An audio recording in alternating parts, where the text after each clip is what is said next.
The day my greedy son and his wife won $53 million in the lottery, they kicked me out with the words, "We don't need your pathetic pension cash anymore, just go die somewhere else." They went pale when I laughed and said, "Sweetie, did you even read whose name is on that lottery ticket? If you're watching this, subscribe and let me know where you're watching from." Let me backtrack and tell you how we got to this delicious moment of justice. 3 weeks ago, on a gray December morning in Cedar Falls, Iowa, I was doing what I'd done every Friday for 32 years, buying my weekly lottery ticket at Murphy's Corner store. Same numbers I'd played since 1992, same ritual, same hopeful little prayer to whoever might be listening upstairs. My name is Dorothy Williams, but everyone calls me Dot.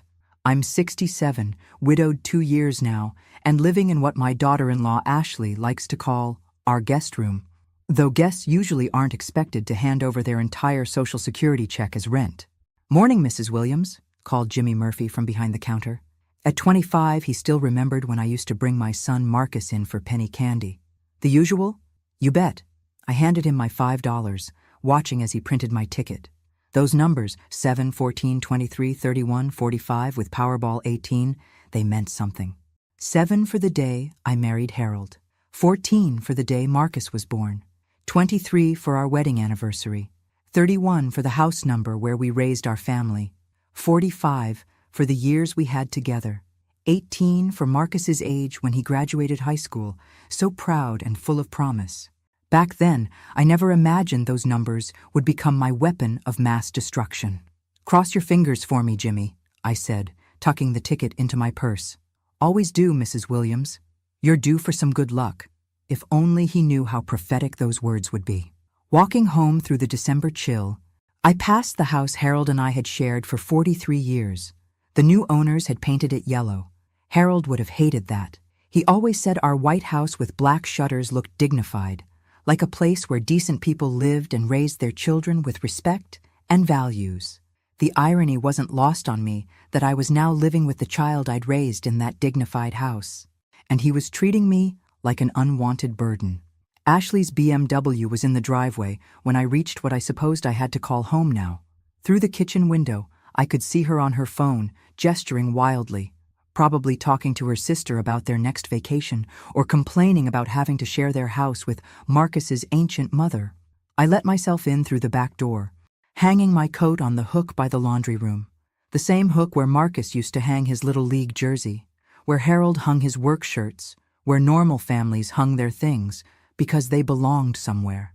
"Dot, is that you?" Ashley's voice carried that particular edge it got when she was annoyed about something, which was most of the time these days. "Just me," I called back, though I wanted to add, "Sorry for existing in your precious house," but I didn't.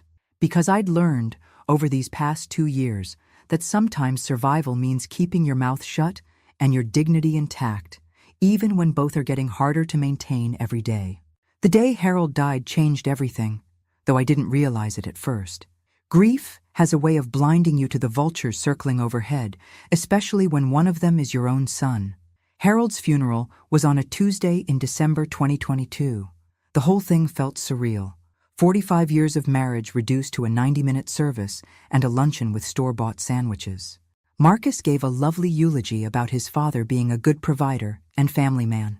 Ashley wore black and dabbed her eyes at appropriate moments, though I'd never seen her cry actual tears over anything that didn't involve her credit card being declined. "Mom, you can't stay in that big house alone," Marcus said as we drove home from the cemetery. "It's not practical." I was staring out the window at the frozen farmland, thinking about how Harold and I used to drive this same route when we were courting. He'd hold my hand and talk about the house we'd buy, the children we'd raise, the life we'd build together. Practical had never been part of those conversations. "I've been managing just fine for 65 years, I replied. "I think I can handle a few more." "But the upkeep, the lawn care, the snow removal," Ashley chimed in from the front seat. "At your age, Dot, those things become dangerous. What if you fall? What if something happens and no one finds you for days?" The concern in her voice sounded genuine. I almost believed it myself. "Besides," Marcus added, "we have plenty of room. The guest bedroom hardly gets used, and you could help with the grandkids when they visit." Help with the grandkids. That should have been my first clue. Marcus and Ashley's house was a sprawling colonial in the newer part of town, complete with a 3-car garage and a kitchen island bigger than my first apartment. They'd bought it 5 years earlier, stretching their budget to what Ashley called the absolute limit, and what I privately thought was beyond their means. But what did I know? I was just a widow with a paid-off house and 45 years of savings Harold had carefully tucked away. The guest room was nice enough, pale yellow walls, white furniture, a view of their perfectly manicured backyard. "It'll be like a comfortable hotel," Ashley said, plumping the pillows on the queen-sized bed. "Your own space, but with family nearby." The first month was actually pleasant. I cooked dinner most nights, did the housework without being asked, and kept to myself in my room when Marcus and Ashley needed privacy. They seemed grateful for the help, though I noticed they never offered to pay for groceries or utilities, despite my Social Security check going toward what Ashley euphemistically called household expenses. By the second month, the requests started coming. "Dot, could you watch Emma and Jake this weekend? Ashley and I need some couple time." "Dot, could you pick up our dry cleaning? You're already going to the store." "Dot, could you handle the cable guy? We're both at work and someone needs to be here." Slowly, efficiently, I was being transformed from house guest to unpaid domestic staff.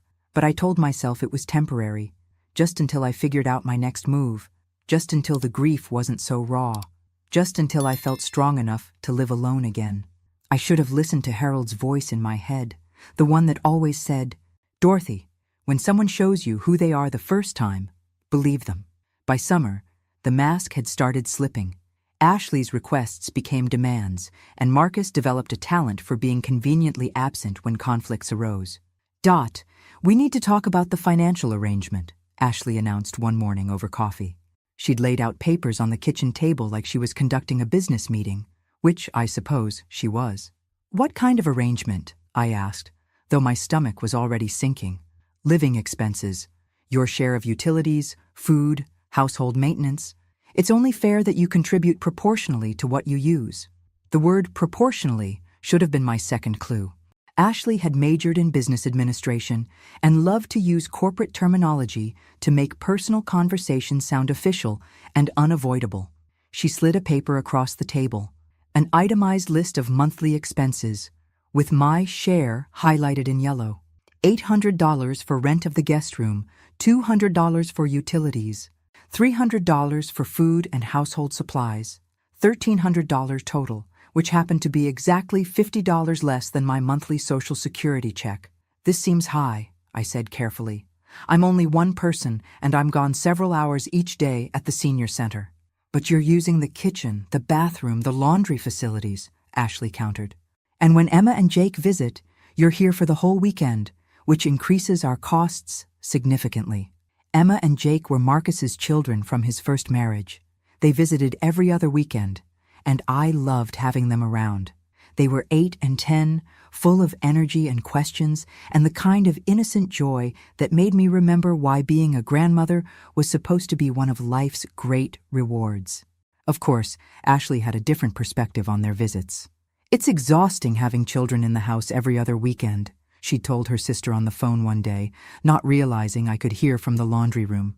"And now with Dot here too, it's like I'm running a boarding house." I signed the financial agreement because what choice did I have? Finding an apartment at my age, with only $50 a month left over for personal expenses, wasn't realistic. And Marcus seemed genuinely concerned about my welfare, even if his wife viewed me as a profit center. "This is just temporary, Mom," he assured me when I expressed doubt about the arrangement, "until we figure out a long-term plan that works for everyone." The long-term plan, as it turned out, involved me becoming increasingly invisible and increasingly useful. By fall, I was doing all the shopping, most of the cooking, and all of the cleanup. When Emma and Jake visited, I was their primary caretaker, while Marcus and Ashley went out for romantic dinners or weekend getaways. When they entertained Ashley's friends, I was expected to serve drinks and appetizers, then disappear upstairs so the adults could have their sophisticated conversations. The breaking point came in November during one of Ashley's dinner parties. I'd spent the afternoon preparing appetizers and cleaning the house, then served drinks to her guests with a smile plastered on my face.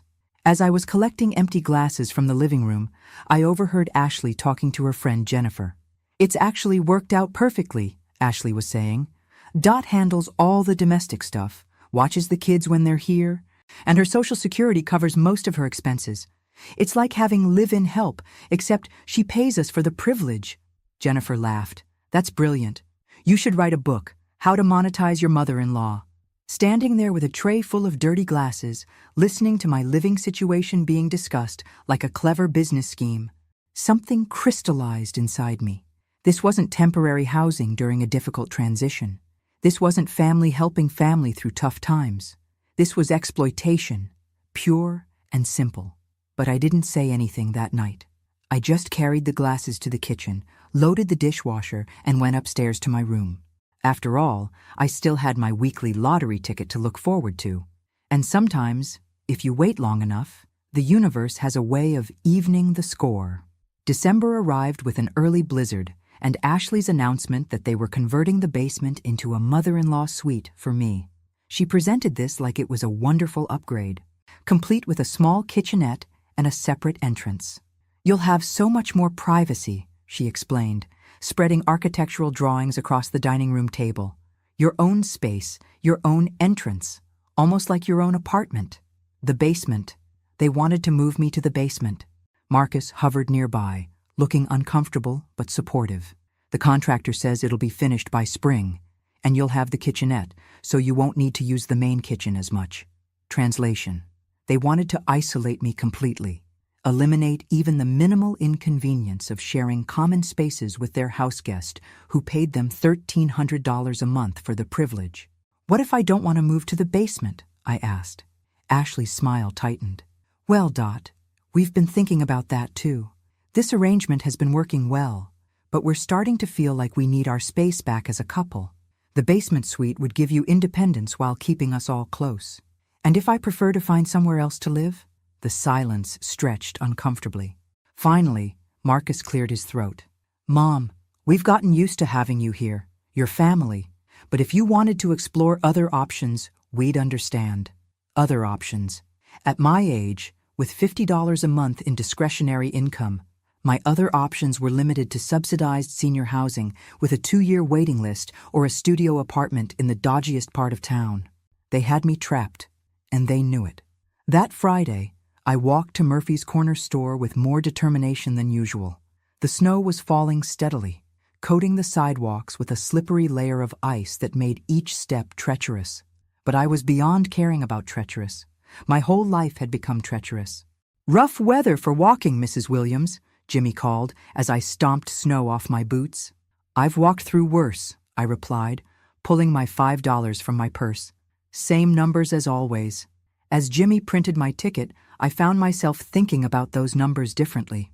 7 for the day I married Harold, back when I was young and believed in happy endings. 14 for the day Marcus was born, when I thought I was raising a man who would respect and protect his family. 23 for our wedding anniversary, celebrating decades of partnership and mutual support. Maybe it was time for those numbers to represent something new. I tucked the ticket into my wallet, right behind Harold's old driver's license that I couldn't bring myself to throw away. "Cross your fingers for me, Jimmy," I said, same as always. "Always do, Mrs. Williams. This could be your week." Walking home through the snow, I passed a group of teenagers sledding down the hill behind the elementary school. Their laughter echoed across the frozen landscape, pure joy without any undercurrent of calculation or manipulation. I remembered Marcus at that age, how he'd spend hours building snow forts and refuse to come inside even when his clothes were soaked through and his lips were blue with cold. Where had that boy gone? When had he become someone who could look his mother in the eye and explain why moving her to the basement was really for her own good? Back at the house, Ashley was in the kitchen, on the phone with the contractor. "Yes, we need the cheapest options for everything," she was saying. "It doesn't need to be fancy. It's just for one elderly person. Just for one elderly person. That's what I'd become in my son's house. Not Dorothy Williams, who'd raised 2 children and buried 1 husband and survived 67 years of joys and sorrows and everything in between.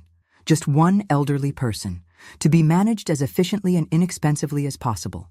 I went upstairs to my room, while I still had an upstairs room, and sat by the window, watching the snow fall. In my purse, my lottery ticket waited patiently, carrying those familiar numbers that had never let me down, even when everyone else had. Sometimes the universe takes its time preparing justice, but when it arrives completely. The winning numbers were announced Friday night at 10:59 p.m. on Channel 7. I was in bed, reading a library book about a woman who inherited a mysterious house when the lottery segment came on during the late news. Tonight's Powerball jackpot was $53 million, the perky blonde anchor announced. The winning numbers are 7, 14, 23, 31, 45, and Powerball 18. For a moment, my brain refused to process what I'd heard. Those were my numbers. My exact numbers. The ones I'd been playing faithfully for 32 years. I fumbled for the remote, rewinding the DVR to hear the announcement again. 7, 14, 23, 31, 45, and Powerball 18. My hands were shaking as I reached for my purse, pulling out the lottery ticket with fingers that suddenly felt arthritic and clumsy. There they were, printed in black and white. 7 to 14 to 23, 31, 45. PB 18, $53 million. I sat there staring at the ticket, waiting for the reality to sink in. After 32 years of hope and $5 investments, I had finally won. Not just won, I had won big. My first instinct was to run downstairs and tell Marcus and Ashley, share the incredible news with family, celebrate this life-changing moment together. Then I remembered where I was sitting, and why, and how I'd gotten there. In their house, paying them $1,300 a month rent while serving as unpaid domestic help and child care, scheduled to be moved to the basement in the spring because my presence in their lives had become inconvenient. Maybe I should keep this information to myself for a little while, just until I figured out what winning $53 million meant for my future. I slipped the ticket back into my wallet and turned off the TV. Sleep was impossible, but I lay in the dark for hours thinking. By dawn, I had the beginnings of a plan. Saturday morning arrived with typical chaos. Emma and Jake were visiting for the weekend, which meant Ashley would disappear to get her nails done while I supervised breakfast, entertainment, and general child management. "Morning, Dot," Ashley said, already dressed in her workout clothes. "I'm heading to yoga." Then the salon. "Can you handle the kids?" "Of course," I replied, same as always. Marcus was in his office, catching up on work emails before his golf game. The children were in the living room, still in their pajamas, arguing about what to watch on TV. It was during this perfectly ordinary Saturday morning chaos that Ashley decided to tidy up the kitchen, which included emptying my purse to look for the grocery store coupons I'd clipped earlier in the week. "Dot, where did you put those cereal coupons?" she called, rifling through my belongings. "They should be in the side pocket," I called back, focused on mediating the TV remote dispute between Emma and Jake. "Found them! And oh my goodness, what is this?" Something in Ashley's voice made me look up. She was standing by the kitchen counter, holding my lottery ticket, her face pale with shock. Did you buy a lottery ticket?" My stomach dropped, but I kept my expression neutral. "I buy one every week." "Same numbers for 32 years. Ashley was staring at the ticket like it was radioactive. "Dot, do you know what the winning numbers were last night?" Before I could answer, she was grabbing her phone, frantically Googling. Oh my God, Marcus!" Her shriek brought Marcus running from his office, golf shirt half-buttoned, hair still messy from sleep. "What's wrong? Is someone hurt?" "The lottery ticket." Ashley thrust the ticket at him with trembling hands. "Look at the numbers. Look at last night's drawing." Marcus took the ticket, frowning as he read the numbers. His frown deepened as Ashley showed him her phone screen with the winning combination. The silence in the kitchen stretched like taffy, broken only by Emma asking if anyone was going to make pancakes. Finally, Marcus looked up at me, his expression unreadable. "Mom, do you realize what this means?" I realized exactly what it meant. The only question was whether they did. The next hour was pure chaos, and I watched it all unfold from my seat at the kitchen table like I was viewing someone else's life through a window. Ashley was pacing the kitchen, phone pressed to her ear, talking to what sounded like every person in her contact list. 53 million. Yes, million. We won the lottery. We won. That was interesting. Marcus had taken the ticket from Ashley and was examining it like a forensic expert, comparing the numbers on his phone screen over and over. "This is real," he kept muttering. "This is actually real." Emma and Jake, sensing something momentous was happening, had abandoned their TV dispute and were standing in the kitchen doorway, eyes wide with confusion and excitement. "Are we rich now?" Emma asked. "We're very rich, sweetheart," Ashley said, scooping her up for a spin around the kitchen. "We'll never have to worry about money again." I found myself thinking about Harold, wondering what he would make of this scene. Probably something wry about chickens counting themselves before they hatched. Harold had always been cautious about assuming outcomes before understanding all the variables. "Mom," Marcus said, still clutching the ticket, "we need to call a lawyer, and a financial advisor, and probably an accountant. There are taxes to consider, and claiming procedures, and we should probably call that contractor and upgrade the basement plans," Ashley interrupted. "I mean, if we're millionaires, we don't need to go with the cheapest options anymore." The basement again. Even in the midst of what they thought was life-changing good fortune, they were still planning to move me to the basement. "Actually," Ashley continued, her voice taking on that particular tone she used when she was working through a problem, "we should probably think bigger than the basement. I mean, with this kind of money, we could buy a bigger house, something with a proper mother-in-law wing. Or," her voice brightened, "we could look into one of those nice senior communities for Dot, the expensive ones where they have activities and medical care and everything." Ah, there it was. The money was going to buy them a more elegant way to get rid of me. Marcus nodded enthusiastically. "That's a great idea. Mom, you'd probably be happier with people your own age, right? And we could afford one of the really nice places now." I watched my son and daughter-in-law make plans for my future, using money they assumed belonged to them to solve a problem they'd created by treating me like an inconvenience. The irony was so perfect, it almost made me laugh. "There's just one small detail we should probably address," I said quietly. Both of them turned to look at me, expressions expectant and slightly impatient, like parents listening to a child who was interrupting adult conversation. "The lottery ticket," I continued calmly, "is in my name." The silence that followed was different from before. This wasn't the shocked silence of unexpected good news. This was the horrified silence of people realizing they'd made a terrible assumption. "What do you mean?" Ashley asked slowly. I held out my hand, and after a moment's hesitation, Marcus placed the ticket in my palm. "I mean," I said, looking down at the familiar numbers that had just transformed from hope into power, "that I bought this ticket with my money, from my purse, using the numbers I've played for 32 years. Which makes it mine." Ashley's face went through several fascinating color changes. But you live here. We're family. That money, it changes everything for all of us." "No," I said, standing up from the kitchen table with more dignity than I'd felt in 2 years. "It changes everything for me." The look of dawning realization on their faces was something I knew I'd treasure for years to come. The moment they understood that their unpaid housekeeper, their soon-to-be basement dweller, their convenient source of monthly rent money, had just become independently wealthy, and they were about to find out that $53 million could buy a lot more than a nice house. It could buy freedom. It could buy justice. And it could buy the most satisfying revenge a mother had ever served to ungrateful children.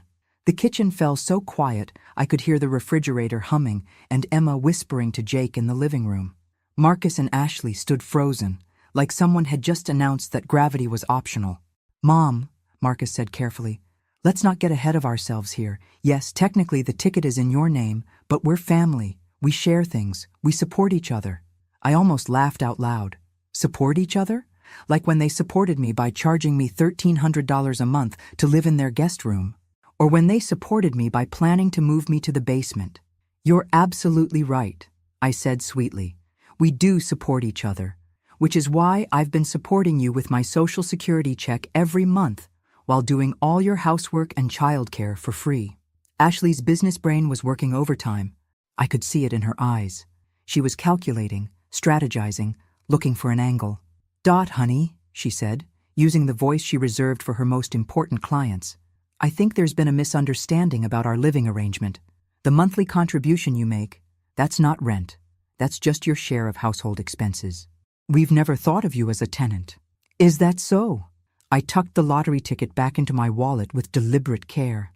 Then I suppose you won't mind if I stop contributing to household expenses immediately, since I'm family, not a tenant. Marcus stepped forward, hands raised like he was dealing with a potentially dangerous animal. Mom, let's all take a breath here. This is huge news, life-changing news. We need to think through the implications carefully. Oh, I've been thinking, I said, for about 8 hours now, since I saw those numbers last night, and I've come to some interesting conclusions. Ashley's fake smile was starting to crack around the edges. What kind of conclusions? Well, for starters, I concluded that $53 million is enough money to live very comfortably for the rest of my life without depending on anyone else for housing. The temperature in the room seemed to drop 10 degrees. You're not serious, Ashley whispered. You wouldn't just leave, not after everything we've done for you. Everything they'd done for me. Like taking my money every month while treating me like hired help. Like planning to move me to the basement because my presence in their lives had become inconvenient.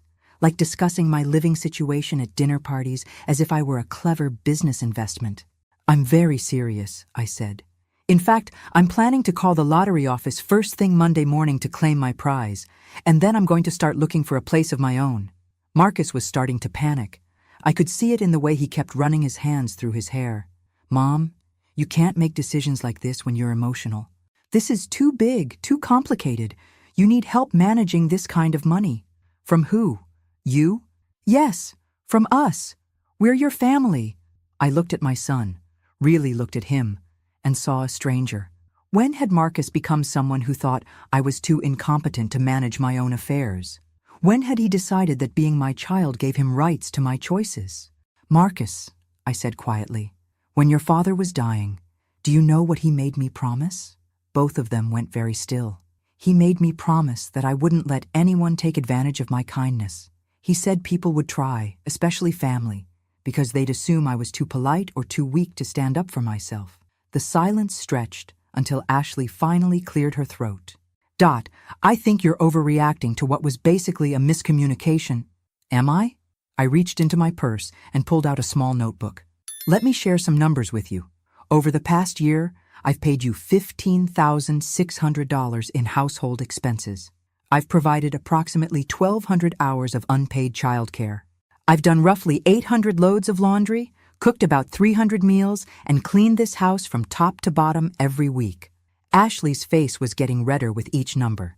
In return, you've given me a guest room that you're planning to relocate to the basement, and the privilege of listening to you discuss my living arrangements as entertainment for your dinner parties. That's not fair, Marcus protested. We've provided you with a home. You've provided me with room and board in exchange for payment and labor that exceeds what you've provided by about $20,000. That's not generosity, son. That's exploitation. The word hung in the air like smoke. And now, I continued, standing up and smoothing my sweater, I have the resources to explore other options. Sunday morning arrived with Ashley in full crisis management mode. She'd obviously spent the night strategizing because she greeted me at the breakfast table with a 3-ring binder and her most professional smile. I've been doing some research, she announced, opening the binder to reveal printed articles about lottery winners. Did you know that 70% of lottery winners go bankrupt within 5 years?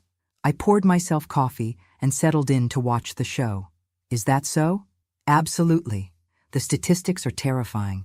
Poor financial decisions, bad investments, family members taking advantage. It's a complete disaster for most people. She flipped through pages of highlighted text. That's why you need professional guidance. Family guidance. Marcus appeared in the doorway, looking like he hadn't slept well. Mom, Ashley's right. This is way too big for any one person to handle alone. Especially someone your age, Ashley added helpfully. No offense, Dot, but managing $53 million requires expertise in tax law, investment strategy, estate planning. It's incredibly complex. I took a sip of coffee and studied their earnest faces. They'd clearly spent considerable time preparing this intervention, working out their talking points and strategy. It was almost touching how much effort they were putting into convincing me I was incompetent. You've given this a lot of thought, I observed. We care about you, Marcus said. We don't want to see you make mistakes that could ruin your financial security. What kind of mistakes? Ashley leaned forward, sensing an opening. Well, for instance, buying a house without understanding the tax implications, or making large purchases without considering how they affect your long-term cash flow, or trusting the wrong people with your money. The wrong people, I repeated. Like who? Like financial advisors who charge huge fees, or investment managers who push risky products, or family members who might try to take advantage of your generosity, Ashley said, apparently without any sense of irony. I set down my coffee cup with deliberate precision. Ashley, let me ask you something. When I moved in here, did you research the average cost of assisted living facilities in our area? Her eyes flickered with something that might have been guilt. What do you mean? I mean, did you look up what it would cost me to live somewhere else, so you could price my room and board competitively? Marcus shifted uncomfortably. Mom, we never thought of it that way. Because I did some research myself yesterday, I continued. The average cost of a private room in a quality assisted living facility around here is about $1,800 a month. That includes meals, housekeeping, activities, and medical support. Ashley was very quiet now. You've been charging me $1,300 for a guest room and the privilege of doing my own housework, cooking, and childcare. That's not family helping family. That's a business arrangement, and not even a fair one. It's not about money, Marcus said desperately. It's about family, about staying together. Is it? Then why were you planning to move me to the basement? Neither of them had an answer for that. I closed Ashley's binder and slid it back across the table. I appreciate your concern about lottery winners going bankrupt, but I think you're worried about the wrong person making poor financial decisions. Ashley's professional composure was starting to crack. What's that supposed to mean? It means that in the past year, I've been subsidizing your lifestyle to the tune of about $20,000. Meanwhile, you've been planning home renovations, taking vacations, and buying new furniture while charging your elderly mother-in-law market-rate rent for substandard accommodations. Marcus looked genuinely confused. Substandard? Mom, this is a nice house, with no privacy, no independence, and a landlord who treats me like domestic help. I stood up from the table. But that's all about to change. Where are you going? Ashley asked sharply. To call my lawyer. The look of panic that crossed both their faces was something I'd remember for a long time. By Monday afternoon, news of my lottery win had spread through Cedar Falls like wildfire. Jimmy Murphy had apparently put 2 and 2 together when he saw the winning numbers announced, and by noon, there were 3 news vans parked outside Marcus and Ashley's house. I watched from my bedroom window as reporters knocked on the front door, asking for interviews with the mystery millionaire.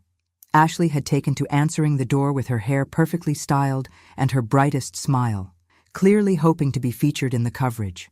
Mrs. Williams is resting and not available for comment right now, she told the Channel 7 reporter. But as her family, we're just so excited for this blessing in all our lives. All our lives. That phrase was becoming Ashley's favorite. My phone had been ringing constantly since 10 a.m. Old friends from church, former co-workers from the insurance office where I'd worked before retirement, even my cousin Patricia from Minnesota. Everyone wanted to congratulate me, share in my excitement, and inevitably ask what I was planning to do with the money. What I was planning to do was meet with David Richardson, the lawyer Harold and I had used for our wills and estate planning. David was expecting me at 2 o'clock, and I was looking forward to the conversation. Dot, you can't leave the house right now, Ashley said, intercepting me as I headed for the front door with my purse and car keys. There are reporters everywhere. They'll mob you. I have an appointment, I replied calmly. Can't it wait? At least until the media attention dies down? Marcus appeared beside his wife, both of them blocking my path like concerned bodyguards. No, it can't wait. Mom, be reasonable. You're not equipped to handle this kind of media circus. Let us help you navigate this. Navigate. Another one of Ashley's corporate terms. I've been navigating my own life for 67 years, I said. I think I can manage a walk to my car. But when I opened the front door, I understood their concern. There were indeed reporters crowding the front yard, cameras and microphones at the ready. The moment they saw me, they surged forward like a pack of excited puppies. Mrs. Williams, how does it feel to win $53 million? What are you planning to do with the money? Is it true you've been playing the same numbers for over 30 years? I paused on the front step, looking out at the sea of expectant faces. Behind me, I could feel Marcus and Ashley hovering, probably hoping I'd retreat back into the house where they could continue their campaign to manage my newfound fortune. Instead, I straightened my shoulders and walked down the front steps with as much dignity as I could muster. "I'm very grateful for this blessing," I told the reporters, stopping beside my car. "As for what I'm planning to do with the money, I'm going to use it to live independently and make my own choices for the first time in 2 years." "What do you mean by that, Mrs. Williams?" I looked back at the house where Marcus and Ashley stood framed in the doorway, and something settled into place inside me. Something that felt like clarity and strength and long overdue honesty. I mean that sometimes in life, you discover that the people you trust most have been taking advantage of your kindness. And sometimes, the universe gives you the resources to do something about it. The reporters sensed a story brewing, pressing closer with their microphones. "Can you elaborate on that?" "I've been living with my son and daughter-in-law for the past 2 years, paying them $1,300 a month in rent while providing unpaid domestic and childcare services. They were planning to move me to their basement because my presence in their main living space had become inconvenient." I could hear Ashley's sharp intake of breath from the doorway. "But now that I have the means to live independently, I'll be finding my own place, somewhere I can be a guest when I visit my son, rather than a paying tenant in his home." "Are you saying your own family was taking advantage of you financially?" I looked directly into the nearest camera, thinking about all the other elderly people who might be watching, people who might be in similar situations with their own families. "I'm saying that family should be about love and respect, not business arrangements. And I'm saying that it's never too late to stand up for yourself, no matter what your age." The questions came faster after that, but I'd said what I needed to say. I got into my car and drove away, leaving Marcus and Ashley to deal with the media circus I'd just created. In my rearview mirror, I could see Ashley frantically trying to manage the situation, probably spinning some story about misunderstandings and family dynamics. But the truth was already out there, being broadcast across 3 counties, and I was just getting started. David Richardson's law office was a welcome refuge from the media chaos. At 75, David had the kind of calm, methodical approach that came from 40 years of helping people navigate life's complications. "Dorothy," he said, rising from behind his desk with a warm smile. "Congratulations. Harold would be so proud." "Thank you." I settled into the familiar leather chair where Harold and I had sat so many times, discussing wills and insurance policies and all the practical details of a shared life. "I saw the news coverage," David continued, his expression growing serious. "Quite a statement you made to those reporters. Was it too much?" "Not at all. Sometimes the truth needs to be spoken plainly." He opened a file folder and pulled out a yellow legal pad. "Now, let's talk about protecting your interests. Have you claimed the prize yet?" "I'm planning to drive to Des Moines tomorrow to meet with the lottery officials." "Good. I'd recommend taking the annuity rather than the lump sum for tax purposes. And we'll need to set up some trusts, maybe a charitable foundation if you're interested in philanthropy." We spent the next hour discussing financial strategies, tax implications, and estate planning. David explained everything in terms I could understand, never once suggesting that the decisions were too complex for me to comprehend. It was while we were discussing living arrangements that David dropped his own bombshell. "Dorothy, there's something I need to tell you. Something Harold made me promise to keep confidential unless specific circumstances arose." My stomach tightened. "What kind of circumstances?" "If your family ever tried to take advantage of you financially." David opened another file, this one thick with documents. "Harold was more aware of Marcus and Ashley's situation than you realized." "What do you mean?" "He knew they were living beyond their means. He also suspected they were already planning to have you move in with them after his death. Not out of love, but out of financial necessity." The room seemed to tilt sideways. "Harold knew. He hired a private investigator to look into their finances about 6 months before he died. He was worried about what would happen to you." David pulled out a folder of documents. "Marcus and Ashley are in significant debt. Dorothy, credit cards, car loans, their mortgage is underwater. They've been living on borrowed money for years." I stared at the papers, seeing columns of numbers that painted a picture of financial recklessness and desperation. Harold wanted you to have this information if you ever needed it to protect yourself, David continued. He also wanted you to know about the insurance policy. What insurance policy? David smiled sadly. The one he took out specifically to ensure you'd have resources if Marcus and Ashley became a problem. $500,000, paid directly to a trust account in your name. It's been sitting there earning interest for 2 years, waiting for you to need it. $500,000. Harold had been protecting me from beyond the grave. He knew, I whispered. He knew this would happen. He loved you enough to prepare for it. David closed the file gently. The question now is what you want to do with this information. I thought about Marcus, standing in the doorway that morning, blocking my path while insisting he only wanted to help me. I thought about Ashley, with her binders full of statistics about lottery winners going bankrupt, positioning herself as my savior while she'd been bleeding me dry for 2 years. I thought about Harold, who'd spent his final months not just fighting cancer, but fighting to protect me from our own son. David, I said finally, I want to have a family meeting. Tonight. I want Marcus and Ashley to understand exactly what their financial situation looks like and exactly how much their mother-in-law knows about it. Are you sure? Once you reveal this information, there's no going back.